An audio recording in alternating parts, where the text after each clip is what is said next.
Cette astuce Word montre le protocole à suivre pour faire sauter les verrous empêchant toute modification sur un document protégé par un mot de passe.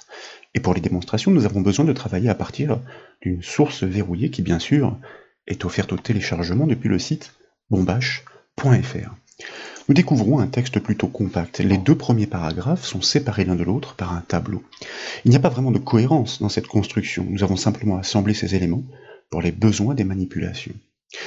Pour débuter, je vous invite à cliquer au tout début du document, par exemple avant la première lettre L, et puis nous allons saisir quelques caractères au clavier. Et aussitôt, comme vous pouvez le voir, un volet surgit sur la droite de l'écran. Il indique que la modification est restreinte.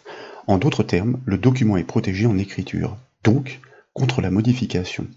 D'ailleurs, si vous consultez les boutons du ruban accueil, vous constatez qu'ils sont tous grisés. Ils ne sont donc pas disponibles.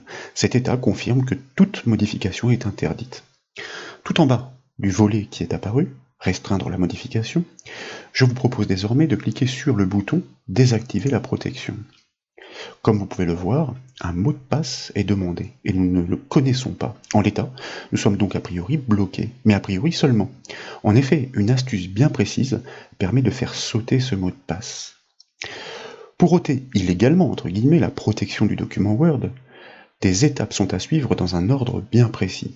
Tout d'abord, je vous invite à cliquer sur le bouton Annuler de la petite boîte de dialogue. Puis, nous allons fermer le volet Restreindre la modification pour y voir plus clair. Ensuite, en haut à gauche de la fenêtre Word, je vous propose de cliquer sur l'onglet Fichier et dans la liste qui apparaît, de choisir la commande Enregistrer sous, puis de cliquer sur le bouton Parcourir.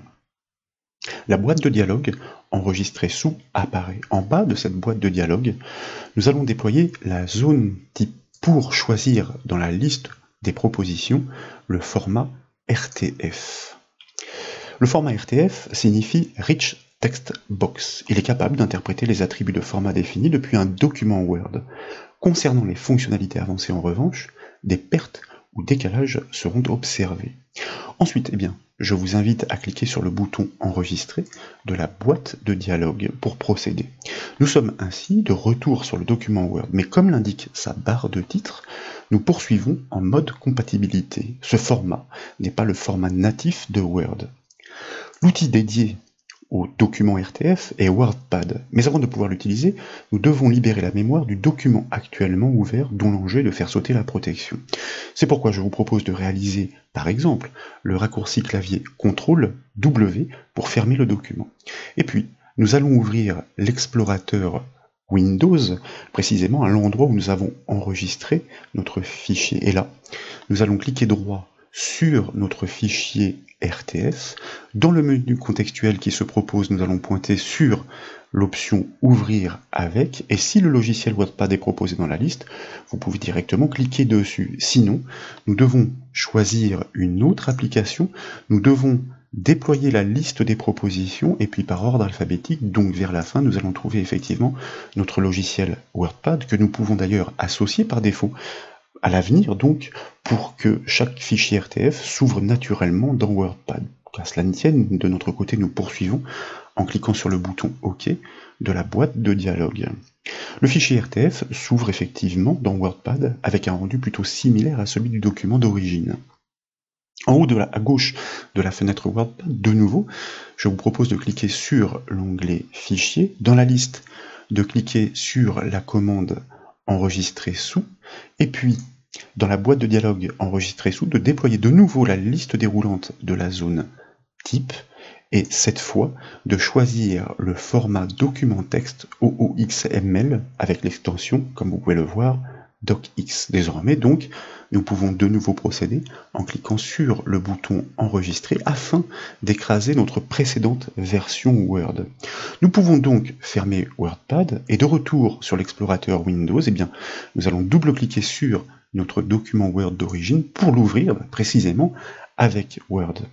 Nous retrouvons notre document de départ. Le premier fait remarquable est que les boutons du ruban ne sont plus grisés. Et si vous essayez de saisir des informations au beau milieu du texte existant, cette fois plus aucune alerte de sécurité ne se déclenche. La protection a donc sauté grâce à cette astuce, et nous retrouvons notre document quasiment fidèle à l'identique, certes, et comme vous le constatez ici, eh bien, la hauteur des lignes du tableau a quelque peu été rabotée. Il s'agit de ces fameuses fonctionnalités avancées non interprétées par le format RTF. Mais pour le reste, le document peut désormais être repris, amélioré et enrichi. Remarque importante pour terminer, cette astuce concerne la protection exercée depuis le ruban Révision par le biais du bouton Protéger pour restreindre les privilèges.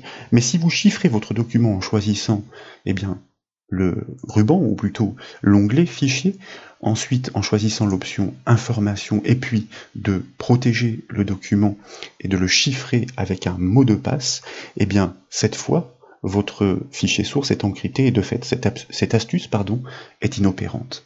Voilà donc, en ce qui concerne néanmoins cette astuce permettant de faire sauter le verrou sur les modifications d'un document, j'espère qu'elle vous a plu. Si c'est le cas, comme toujours, je compte sur vous pour mettre un petit j'aime à la vidéo. Et comme vous le savez, vous pouvez retrouver toutes les formations et astuces sur le site bombache.fr. Je vous remercie.